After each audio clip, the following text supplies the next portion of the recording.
It started 8 months ago, the day my son Daniel showed up at my doorstep with 2 suitcases and his wife Jennifer. "Just until I get back on my feet, Mom," he said, smiling that same boyish smile I'd fallen for since he was 5. I should have known then. Temporary never really means temporary. I'm Margaret Walsh, 67, retired high school English teacher. My husband Robert left me this beautiful 4-bedroom home in Maple Heights when he passed away. It's quiet, comfortable, and full of memories, the kind of home you build a life in, not share with freeloaders. At first, I was happy to help. Daniel had lost his job, and Jennifer, well, she seemed polite enough. But within weeks, the house didn't feel like mine anymore. Jennifer started rearranging my kitchen, replacing my dishes, talking like she was the one who paid the mortgage. Every morning, she'd waltz in wearing silk robes and say, "Morning, Margaret," like she owned the place. They never offered to pay rent, never bought groceries. And when I asked Daniel about contributing, he'd just mumble something about saving up. I kept telling myself it was temporary. That's what mothers do, right? We believe our children will figure it out. But every day I felt the walls closing in, like I was a guest in the home my husband and I built together. I didn't know it yet, but that was the beginning of the war that would change everything.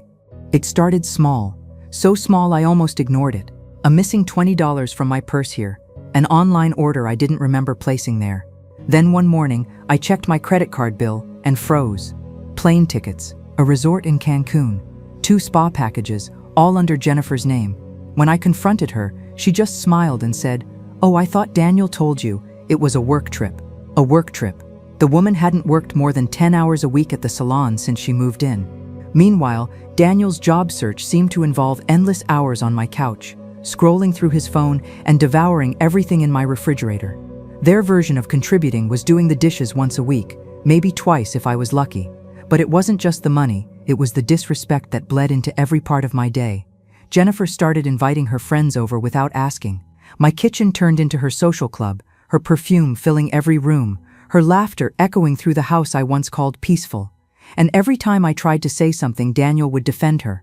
"Mom, she's just trying to help, don't make it a big deal." But it was a big deal, because every smile Jennifer gave me started to feel rehearsed. Every thank you felt like mockery. And deep down, I started realizing something I didn't want to admit.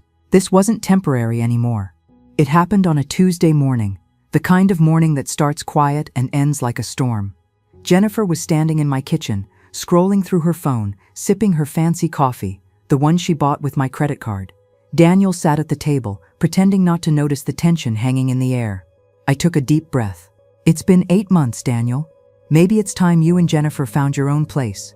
He looked up, uncomfortable. "Mom, we're still getting back on our feet." Jennifer didn't even glance up from her phone. "We contribute here," she said flatly. "Contribute?" I almost laughed. "You've paid nothing in rent, nothing for groceries, and somehow my credit card ended up funding your vacation." That's when she finally looked up, eyes cold as ice. And then she said it. "If you don't like living with us, you're free to leave." For a moment, I couldn't speak. My own daughter-in-law, standing in my kitchen, telling me to leave my own house. Daniel stayed silent. My son, the same boy I'd raised alone after his father passed, watching his wife throw me out of my own home. Something inside me snapped. The quiet, forgiving teacher was gone. "You know what, Jennifer?" I said calmly. "You're right." She smirked until she saw me walk upstairs, pull out their suitcase, and start packing their things. That's when the screaming began. Jennifer's scream could have shattered glass. "What are you doing?" she shrieked as I tossed her designer clothes and Daniel's gaming gadgets into their suitcase. "Packing," I said calmly. "You told me to leave if I didn't like living with you, so I'm helping you do the same." Her face turned red, then purple. Within seconds, she had her phone out. "Yes, I need police and an ambulance," she cried. "My mother-in-law is having a breakdown. She's not making sense. She's dangerous. Dangerous. That word still rings in my ears."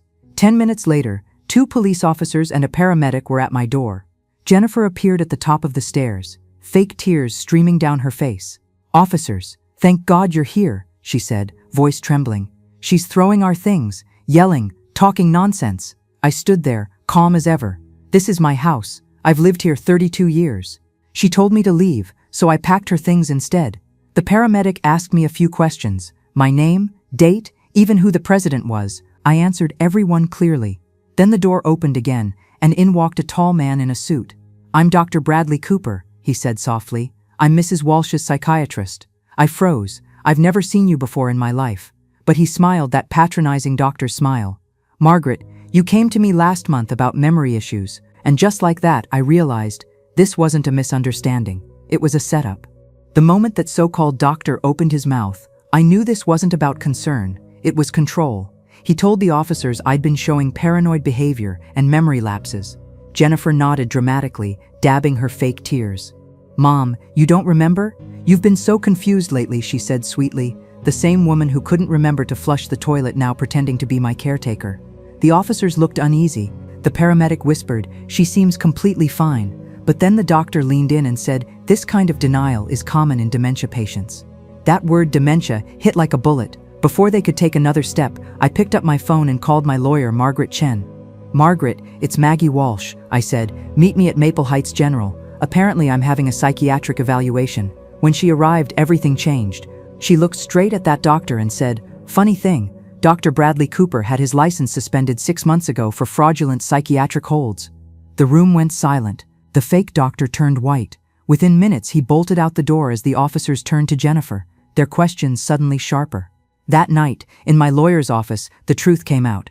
Jennifer wasn't just manipulative, she was calculated. 3 previous husbands, 3 accidental deaths, 3 inheritances, and now, a 4th target, me.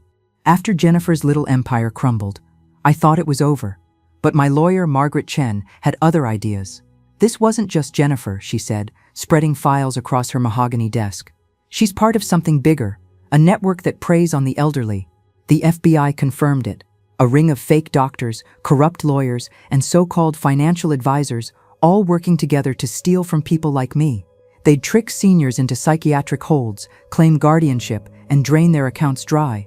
Agent Sarah Mitchell from the FBI looked me straight in the eye. Mrs. Walsh, we need your help to bring them all down. So we came up with a plan. They'd leak that I'd recovered my stolen money, and that I was looking to invest it safely. I'd play the naive widow, and they'd come running. For days I waited. Then, in the cereal aisle of my grocery store, a woman smiled at me. Well, if it isn't Margaret Walsh, she said. I'm Helen Curtis. I think our daughters went to school together.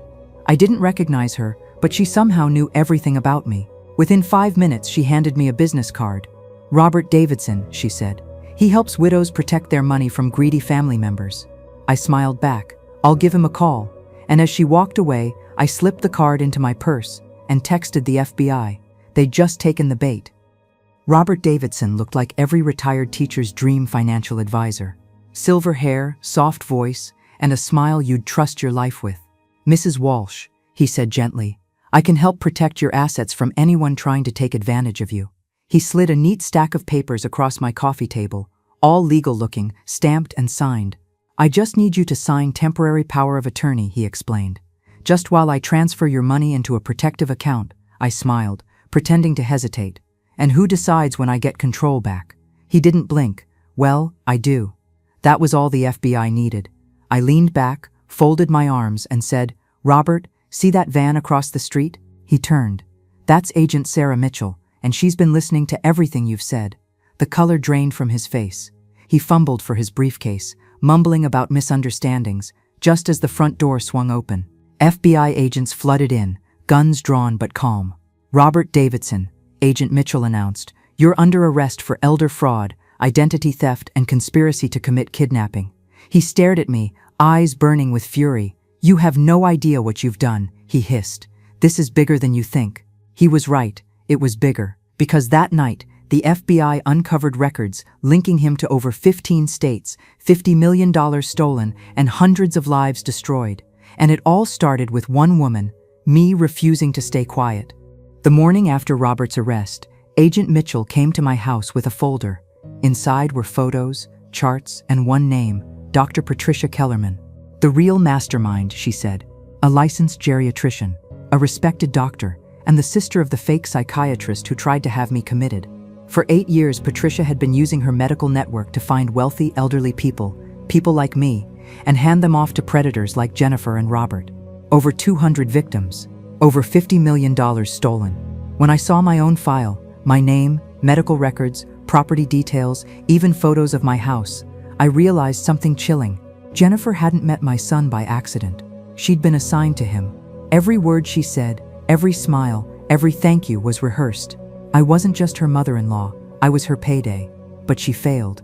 Because I did something they never expected, I fought back. 6 months later, the FBI had rescued 187 victims and recovered $42 million. And I received a letter from the Department of Justice thanking me for helping bring down the largest elder fraud ring in U.S. history. I kept that letter in the same drawer where I once kept my husband's wedding ring, because both remind me of the same truth. You can take my peace, my trust, even my safety for a while, but you'll never take my strength. I'm Margaret Walsh, and I refuse to be a victim.